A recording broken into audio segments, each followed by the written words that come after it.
All right, we're here with Kyle Deever, who is the president of Performance Windows, and more importantly for this conversation, the founder and CEO of Bad Bet Productions. The one and only. Back in the seat, we were just talking, and you told me the last time I was here was 3 months ago, which time flies. Yeah, I felt like it was 2 weeks ago. Yeah, time does fly, and you're a repeat customer because you've got a good story. You're very open and candid, and we'll have some fun little announcements as well. So, when you were here last, you had an interesting story leading up to Performance Windows. Yeah, I haven't told that story in a while. I think that was the first time I had told it in a long time. But basically, just my super broke to not broke story. Yeah, I'll give a quick recap on that because it kind of does play into the conversation we're having today. But I was broker than you could even honestly deem possible. The problem is I'd been robbing Peter to pay Paul, but Peter told Paul, and so I got nobody to take from anymore. And I'd wake up, I was $130,000 in just dirty debt. I had a 28% interest loan on my tires, which the first stimmy got me out of, and I owed my father 40 G's, my younger sister 20. I just had all these loans. I remember I'd wake up every morning and see how negative my account balance was, because it was either a BioLife day or I had to go pick up a shift at Domino's. And it was it was oppressive. I mean, I think a lot of people who have been in some kind of debt can understand the oppressiveness of, I don't know if you could feel that kind of thing. I remember my wife coming into the marriage, I didn't know this. She had owed the state of California like $5,000-$6,000, and if she had told me, I don't know if I would have married her. I'm just kidding. But I remember what would happen is that the state of California would file all these things, and then it would take them a few weeks, and then one day, without me ever knowing, they'd clean out my account, whatever they could, which was only $200-$300. But I was always so happy when I'd wake up the next morning and I'd see my account was at zero, but I'd only had like $23 in there. So I know they'd gone through all this paperwork to get $23. It was a thrill to me. So, it was during this time, I was a serial failed entrepreneur. I'd really, for lack of a better term, let me watch my language, but I'd eaten some real crow on some businesses. And I'd gone to my father at one point, and, my father's a confidant for me. And I'd gone home for Christmas one year, and I was like, man, I'm starting to think that betting on myself is a bad bet. And he goes, well, I think you're right. And, he told me how I was actually being lazy and doing all these things. And I walked away from that, kind of telling him he doesn't know what he's talking about, and got home and realized that, I'd been doing a lot of mental thinking and not a lot of doing. And so I got back and really started gunning after things. And long story short, eventually was able to start Performance Windows, and have some real success there. We started in a small office in Pleasant Grove at April of 2020, right when the pandemic was kicking off. And what had happened was I was working at a tech company here, and they sent us all home to make phone calls.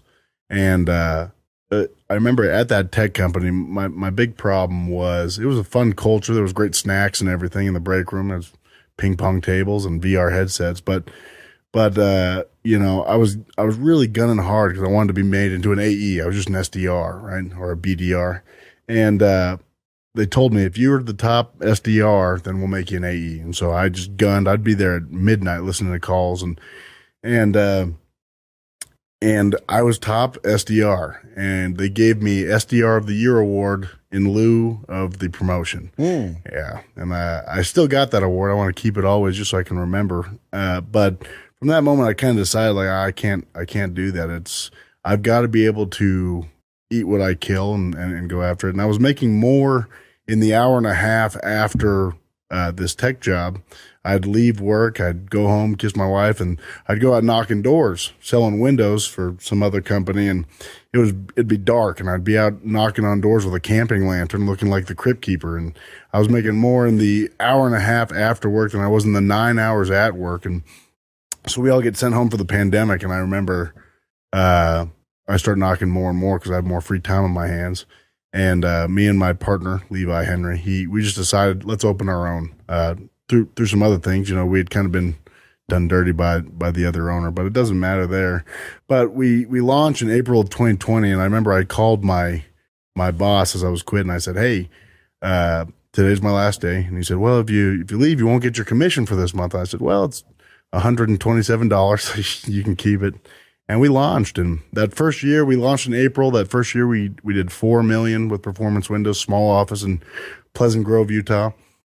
And then the next year, we did $16 million. Following year, we did like 34. And then last year, we ended up doing like 65.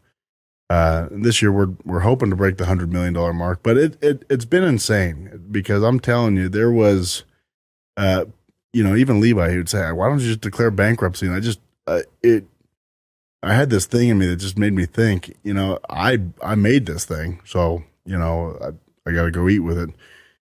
But in that time, I started Bad Bet Productions, and not to take all this conversation here to give you the backstory, but I started because I wanted to start a podcast because I have the hardest time networking. I can talk to you for an hour if I know you, but I have the hardest time walking up to somebody and saying, hey, I'm Kyle, and this is what I do. And so I started a podcast because I knew it'd be super easy to just talk to somebody for an hour if I had a podcast. And once I had all the equipment, I said, oh, let me just make a production company. And that was how Bad Bet Productions was born, because bad bet to bet on myself, and turned around and that was kind of the birth of Bad Bet. Very cool. A lot there. Also, kudos for being honest and open, and it makes life a lot easier. Yeah, it's easier to talk to you as well. Performance, obviously, you just rattled off the revenue numbers. Nice little hockey stick. Yeah, and life-changing, and enables you to do something like Bad Bet Productions. Yeah, I feel incredibly fortunate to have Performance Windows, especially because what Performance is the ability for the people that work at Performance to be entrepreneurs. I've been at war with the door-to-door industry and with the sales industry in general over the concept that you don't promote your best salesman to management. But the fact of the matter, what I've come to understand is that damnation is not fire and brimstone. It's a literal damning. It's not being able to move forward and progress and learn new skills and do something bigger.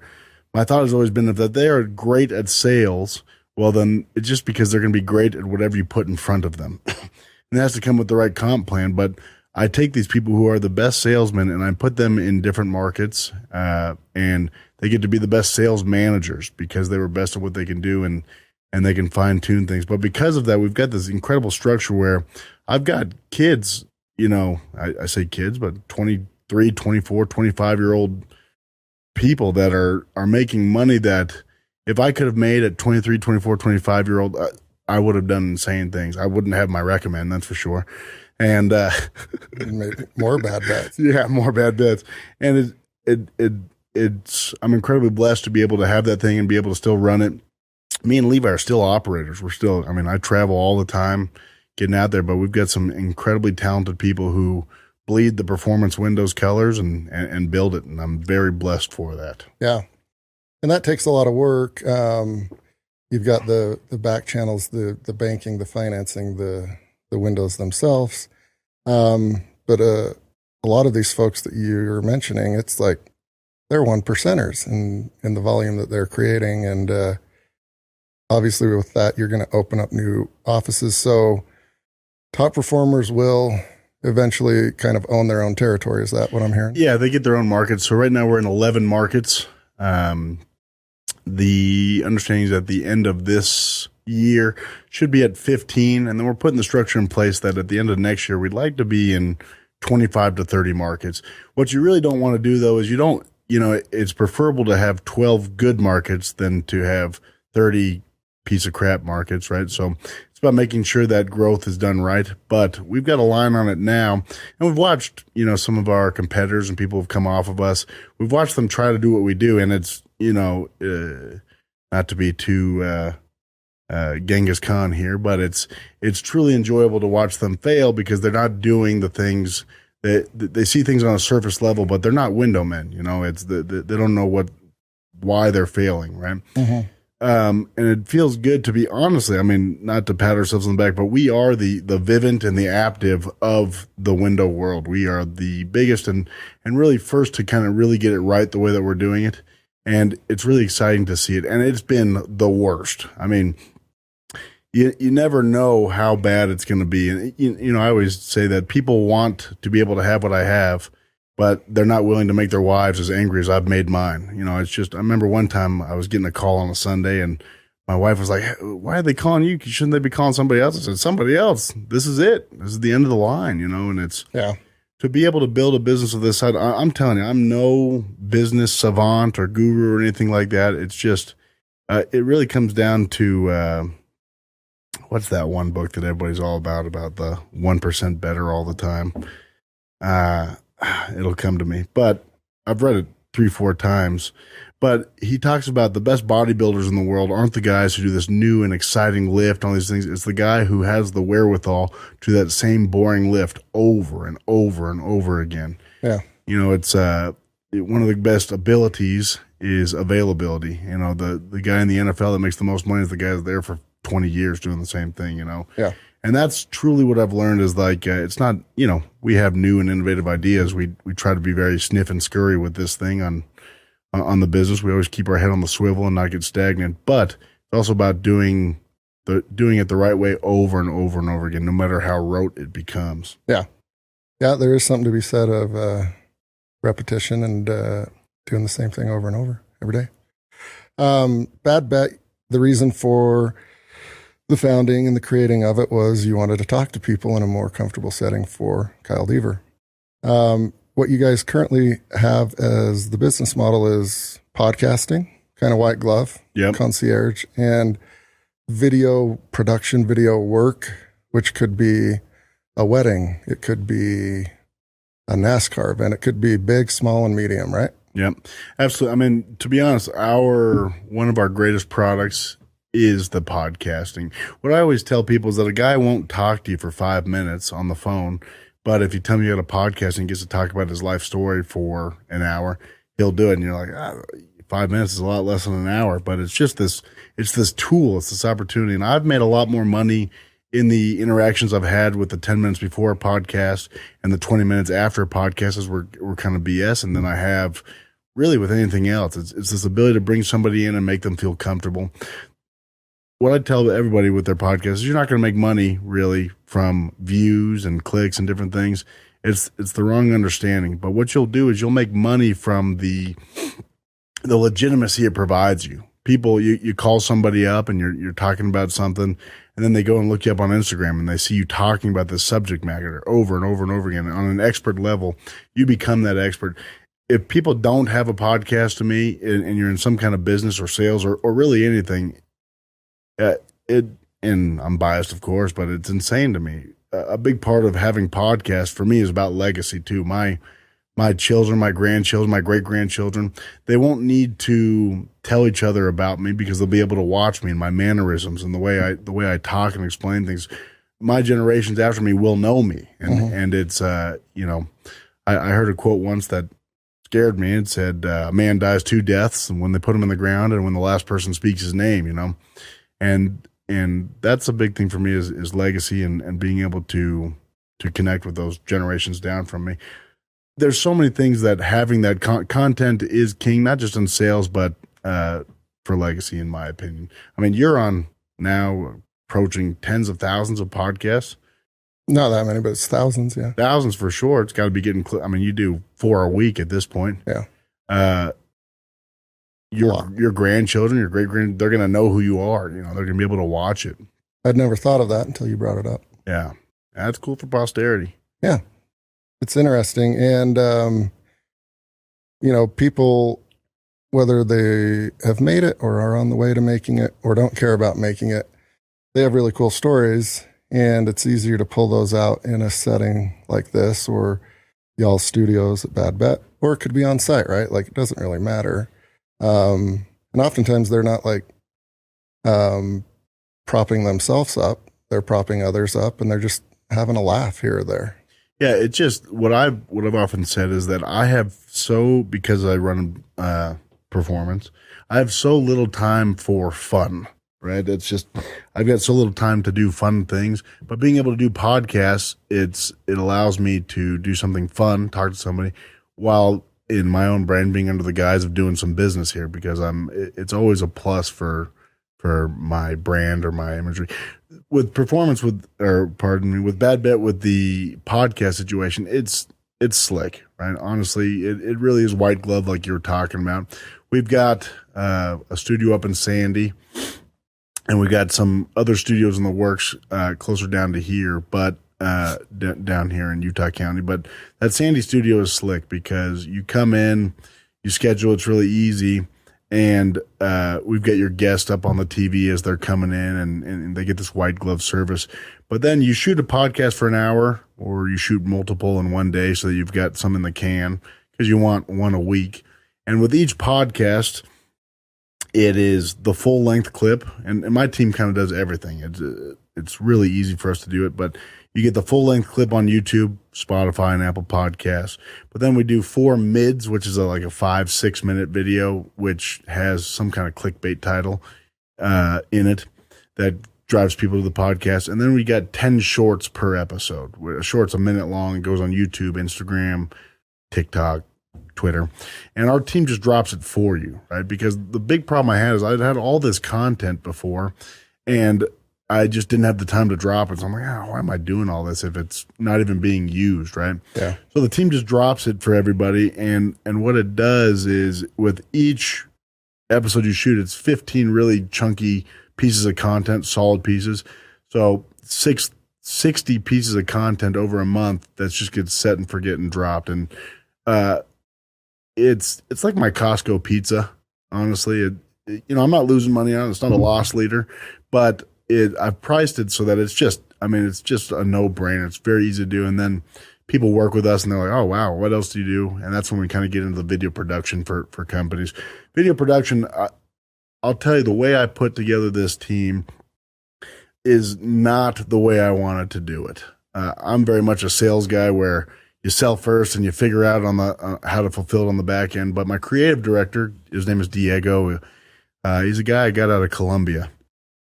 The country, not the university. Mm-hmm. And he was a filmmaker down there, and he forced me to build this entirety of a back end, all the editors, all of the fulfillment, before we could ever start selling. And, to his credit, it was the right move, because you only get a couple chances to make a first impression when you're doing something with this stuff. But now we've got this entirety of a back end built out and just kind of ready to run. We've got a really great system put in place. On the video production, what I've seen a lot is there's a lot of guys with a camera that call themselves a videographer. But what you need with a business is being able to tell a story. What we do there, because also a lot of times, if you're looking at different people on Instagram, you're like, oh, that guy does his stuff, because it all looks the same. Yeah. But with us, what happens is people come in and we sit with them for a while, and we help them define their brand, and then we keep them on brand. So each person is able to define their own brand, and then our job is to make sure that the stuff they're doing, the stuff we're shooting, keeps them on their brand. Yeah. So it's a solid setup, and it's not been easy. Yeah. Yeah, because you've got everyone with a phone, like you just mentioned, and a lot of people fancy themselves as like great storytellers, but the story is already kind of in the entrepreneur's mind, or the business owner, or the event producer, whoever it is. And you guys get that understanding and curate it to that. Yeah, and being able to, a big part for us is being able to have this partnership with the Slopes. And I'd love to understand your understanding of the partnership that we have with the Slopes, because it's really exciting for me. I mean, it came from me coming in for the podcast for performance and kind of really talking it out. But it's been such an interesting experience for me to better understand the Slopes and the mission and how it operates, because it operates like something I've never seen before. But being able to have this partnership has been exciting, because it allows us to have this legitimacy with businesses to understand that we're not Joe Schmo with a camera. Exactly. Yeah, the partnership that you're referring to, you mentioned earlier the 10 minutes or 20 minutes after the podcast. That's what happened. We went and got some hot chocolate, and you started asking a lot of questions, peppering. Yep. And some wheels started to go in motion. And you guys have a team, you have a studio, you have equipment, We have a couple of studios, a team, and equipment, both small. But the assets are there in place to continue what we've always done, which is help tell stories. And so as this partnership unfolds, it is going to be, we now have access to studios in Sandy, access to a team in Sandy. We'll have this studio in Provo, our HQ in Lehigh, and we're also building a studio downstairs in this basement with an event space. So basically doubling our footprint for both partners and both parties involved, getting video production as an option for folks that interact with Silicon Slopes, and you guys doing that part of it, right? Yeah, and fulfilling that. I mean, I can say, I don't know if I can speak so much what niche we filled with for the slopes. What you guys filled for me was, I knew that my team was legitimate. I knew that we were kind of doing things differently than a lot of these video companies, but what you guys are able to do for me and this vote of confidence in the partnership, it allows the world to kind of know that thing. In your opinion, what would you say that we're able to fulfill for on the slope side? Adding fuel to kind of a small fire here, because we've always been good at telling the stories, but there's so many more to tell, and there's so many different ways we can do that. Also, again, just like the doubling of the team and the footprint is a big deal. Having more availability, more options for people to have high-end, well-produced videography work and or podcasts. Yeah. I mean, kind of the ethos behind a lot of what I do. I'm lucky enough to have performance, which pays my bills, right? So Bad Bet gets to be something that I get to do. It gets to be fun, right? I've got this ethos of rather than make America great again, like we get to make storytelling fun again, right? Mm-hmm. And it should be fun. I mean, everybody that when you read people's, like for me, I love Shoe Dog. I've read Shoe Dog by Phil Knight like 6 times because you get to see his story from here to here to here to here. But every person who owns a business has got a story where they, did you ever see that movie War Dogs with Jonah Hill?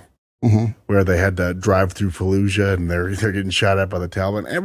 It's none that extreme, but everybody's got their drive through Fallujah that got them to where they're at. And it's a tragedy, in my opinion, that stuff gets lost over time. So yeah, it's making storytelling fun again, people being able to put that out, because that's the heart of the business. I mean, and you lose it when that verbal storytelling goes away.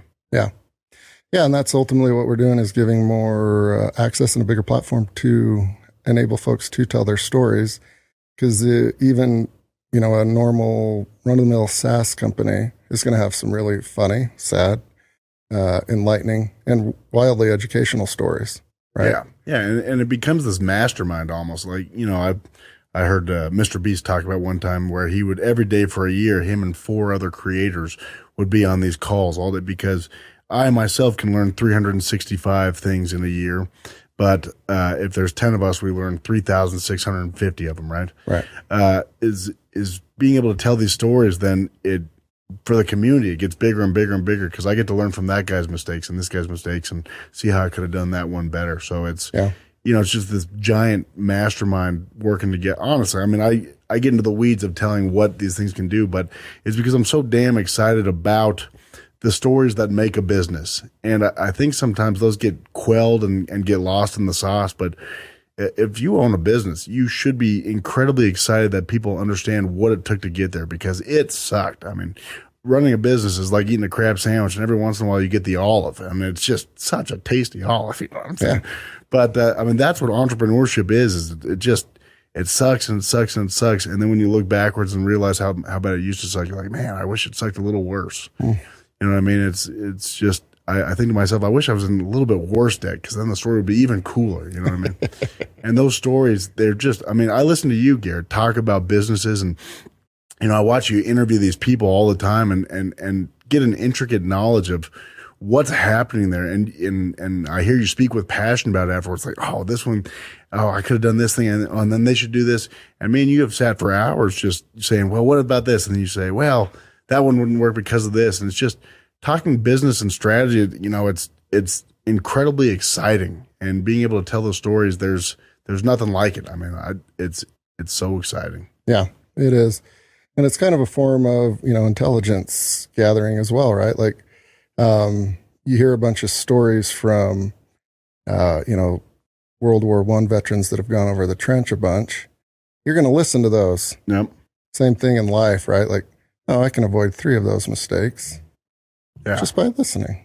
Yeah, it's just fun. I mean, you get to, you know, I'm not trying to gas you up here, but you're like that book, The Giver, right? Have you ever read The Giver? I have not. Oh, it's a good one. But only one person has all this understanding of all these bad things that happened, and he's about to die, and so he's got to pass it on to the next guy. You know, when you tell your story, you're adding to this huge world of progression, and you know, of I don't know. It's just I'm not nerdy about much stuff, but I love hearing people getting their asses kicked in business, because I've gotten mine kicked. I'm a serial failed entrepreneur.